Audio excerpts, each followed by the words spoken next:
I should probably explain that you need to be in a certain state of mind for it to work. I'm sure a lot of you out there will know what I mean. Even though I'm not the best person to be explaining human emotions, it's a kind of churning, constant emptiness. A feeling that although you have no desire to die, life simply takes too long, and you would rather another option. It is very important that you feel this way when undertaking the ritual, because another option is exactly what we'll give you.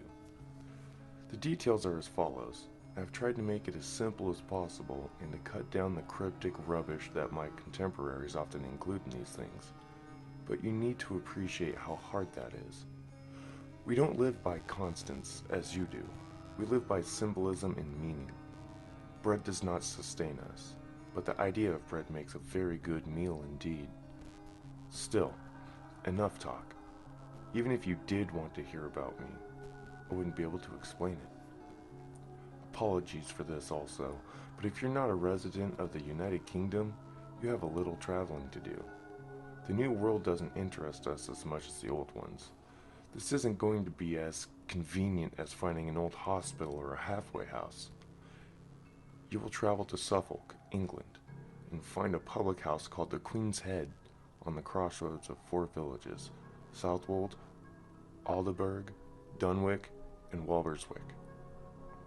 We've all been well noted by history, though not necessarily in the history books.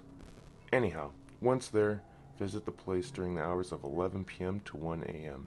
and take a good look around the pub without going inside. The crossroads is a simple one.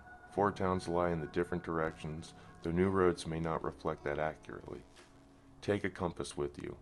Take 10 steps toward each town, then 10 steps back to your original location. Once you have done this for all four, proclaim, "I have seen this crossroads too many times." Once said, step into the pub. It should look much as it did in my time, which may well be a shock to you.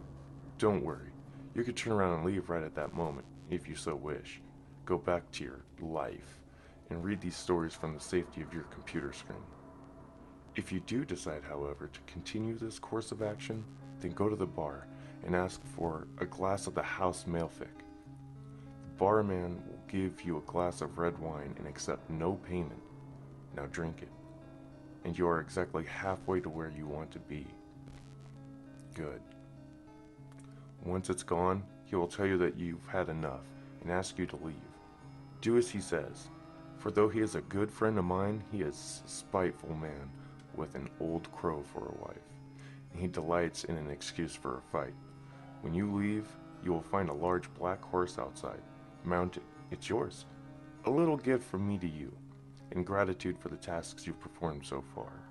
The wine will have warmed you a little, I hope, for you have a long ride. It doesn't matter in which direction you travel. It never did. The roads will be old now, and possibly so perhaps, and a dense fog will cover the tracks. Plow ahead and do not deviate from the road. He may send a guard to veer you from the mist and try to stop you, but keep moving. He may even send a loved one to plead that you slow down. This is a trick. It is me that he wants to stop.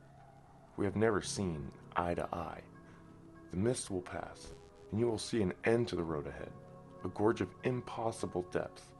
Don't stare into it. Contrary to popular belief, it doesn't gaze back, but it may hold you from your task.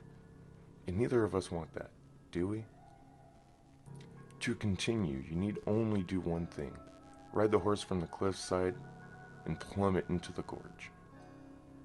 I never said this would be easy, did I? Don't worry. It's an exhilarating rush for the most part. I shan't talk about the next few minutes of your trial. It would be improper after all. Many don't make it this far. They suddenly decide they have too much to live for. What a joke. As though cowardice and misery were badges of honor.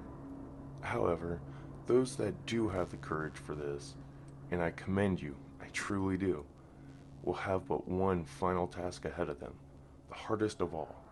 He will appear to you. I've seen him before, more times than I could care to mention, and I know that this next part will be no easy task. You must deny him. He will show you your loved ones, those that have passed from life, and he will promise you a life with them. You must deny him. He will offer you bliss and release from pain, and you must deny him. Finally, he will offer his friendship and his regard. Deny him.